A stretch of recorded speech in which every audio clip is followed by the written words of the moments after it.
It's football night in the UP. The scores are in. The highlights are captured. And now, it's time for the fifth down. Week 3 of the high school football season is in the books, meaning we are 1/3 of the way through the high school football regular season. Tonight we had a Westpac showdown for our game of the week. The Westwood Patriots welcomed the Calumet Copper Kings to town. Here we go. The Patriots playing host to the Calumet Copper Kings, who are 2-0 in our game of the week. On the Patriots' first possession, the Copper Kings defense going to recover the fumble. Will that be a sign of more good things to come? Later on in the first half, the Patriots' Eric Anderson, he's having all sorts of issues with the punt attempt. He has trouble with the snap, and then he'll shank the kick. The Calumet Copper Kings going to retrieve the ball on the 15-yard line.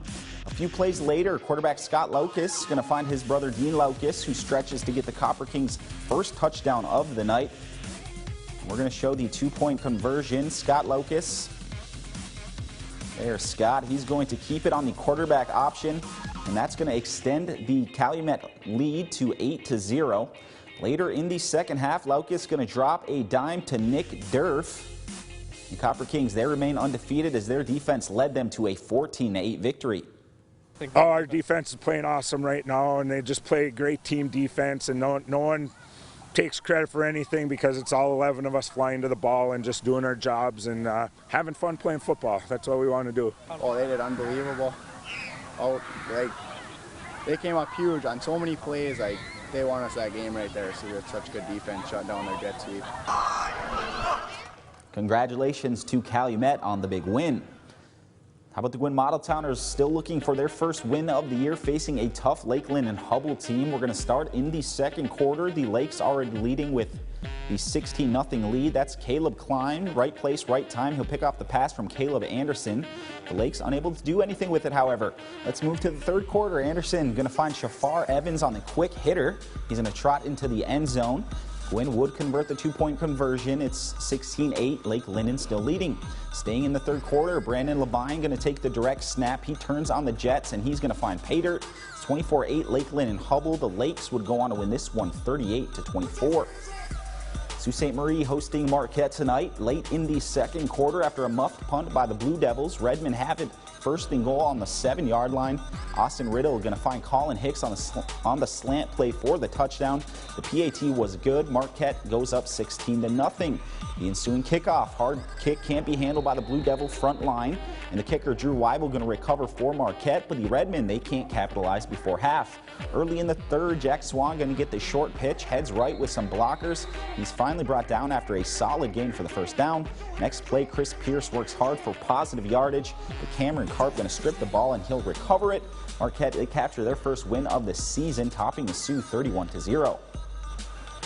Let's go now to Escanaba. That's a plane flying over Escanaba's athletic field into Delta County Airport.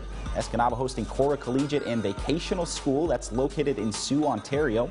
First quarter, no score. You got to love this effort by Tyler Lawson. He's going to go airborne, and he'll clip the pylon for the score. The Moes lead 7-0 after the extra point. Now it's Cora's turn. It's going to look like they have a big play here as Tyler Bresch is going to catch it wide open in the flats. As he races down the sideline, he's going to be hit by two Escanaba defenders. The ball is going to come loose. Anthony Seymour recovers the ball for the Moes. And that's going to lead to this on 4th and 15. Ethan Silverstone is going to connect with Bryant Mackey. And that's going to put Escanaba at 14-0. And the Eskimos move to 3-0 on the season, topping Cora 26-0. Let's head down the street to Gladstone, where the Braves are hosting Menominee. The Maroons up 15-0 late in the second quarter. Off the one hop, Trevor Shepik with a nice punt return. He's going to take it down to the Gladstone 24-yard line. A few plays later, Brendan Harris, check out this effort, breaks a few tackles, nice spin, and he will not be denied the end zone. The Maroons cruise in this one 42-6. How about some more scores for you in the 11-player league? Lance tops Gogebic 28-20. Kingsford, they fall short to Hortonville, Wisconsin, 57-13. Iron Mountain, they blank Houghton tonight, 39-0. Negaunee, they finally get in the win column tonight with a 28-19 win over Hancock. Ishpeming moves to a perfect 3-0 on the season with a 24-14 win over Norway. Let's move to the 8-player league. Kearney Nadeau falls to Cedarville, 54-6. Brimley Best North Dickinson, 48-6.